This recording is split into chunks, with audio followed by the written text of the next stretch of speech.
Hey folks, Eshin here. Happy summer. It's technically June 1st, and I have not been on here for a while. Been kind of bogged down, busy, distracted with work and to get a part-time job. So I was working my part-time job. Um, and then I have some sort of side projects that I'm sort of excited about, nervous, but also excited about that I'll probably do another post in regards to that. Um, but today I sort of wanted to talk about schemas, in the sense that schema is a mental framework that helps the brain organize and interpret information. It acts as a cognitive shortcut, allowing the person to quickly process the world around them, process the world based on prior experience and culture, and expectations. And so, yeah, schemas are how we compact our understanding of the world. And as a queer individual, you're always coming across other people's schema, right? It's a shortcut. It's the assumption of how you think the world works, uh, specifically from your own experience. And so when we're looking at schema, it's the the way that you organize information, the way that you store information, the way that you interpret information. It allows you to quickly grab. It allows you to quickly grab the most simplest form of the information. And and queerness isn't simple. Queerness isn't um, neat, precise, and and it and it requires a flexibility in thinking. And I think that's one of the reasons why individuals struggle with understanding pronouns, right? Because it requires the brain to process information, right? It requires the brain to visually see and observe what's in front of them or you, and then to pair it up to the information that you already know in your mind and from your history and from your upbringing and from your culture. And sometimes it doesn't pair, right? And so it becomes the person who's struggling to understand, accept another person's pronoun, is due to it's not simple, right? It's not neat. It's not cookie cutter. And that's what a schema is. A schema is sort of like this mental framework that helps the brain organize and interpret information. Um, it's a very beautiful thing, the way that the brain works. And I think, when we're thinking about queerness and non-binary individuals, because being queer isn't a single trait. It's a variety of nuances. It depends on whether you are looking at it from a psychological perspective or cultural perspective or personal perspective.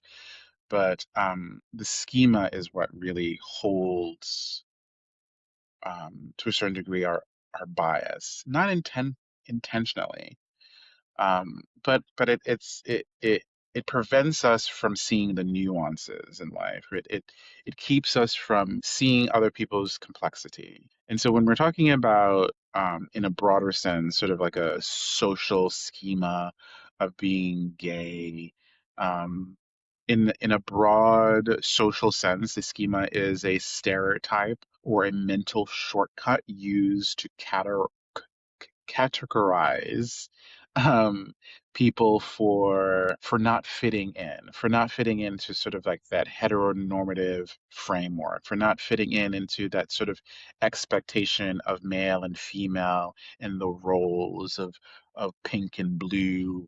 Um, and so I I have I have found it to be very, very difficult to talk about how upsetting or uncomfortable or sad that there are people in my life that really struggle with who I am, and I think I'm at a place where I've sort of come to terms with that, or I've come to a place where I feel okay with that. Oh, that lighting. Oh, I don't know if I like that lighting at all.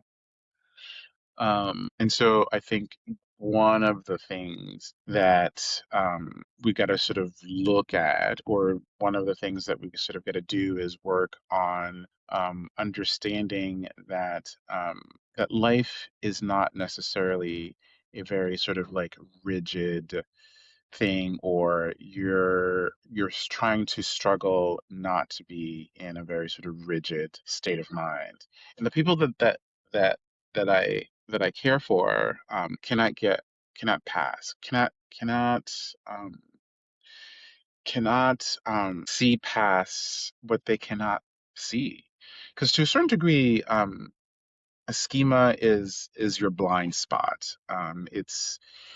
It's a area of thinking, it's an area of feeling, it's an area of cognition that you have no access to unless you're challenged, unless new information is presented, unless you're having these very hard, uncomfortable conversations.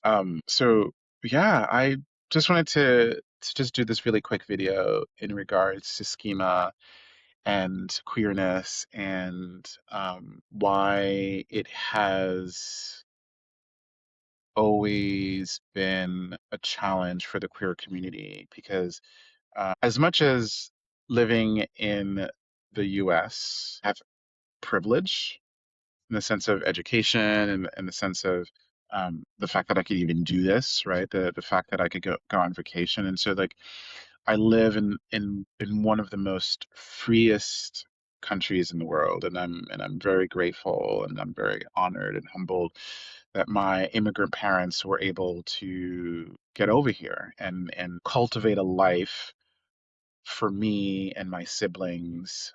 But within that sort of framework, for lack of a better word, there are these expectations of behave, or who I should be as a queer man and black, and of Haitian descent, right? Like there are all these sort of layers, and and within those layers there are these sort of mental shortcuts of what it means to be male, of what it means to be queer, of what it means to be black, right? Like we all have like these assumptions, these sort of bias, and we all do it, and that's why the work is important, to be able to be humble, to be able to be present with yourself, to be present with things that you do not know, acknowledging that there are things that you do not know, or that you know that you have blind spots.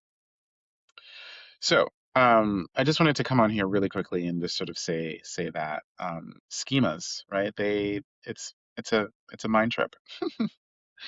But with that, I also want to give folks a heads up that I am sort of excited that there is one particular project that I'm excited about, and I'm not going to say anything quite yet, because I sort of like want to do another post specifically about it. And so I just wanted to share that with folks.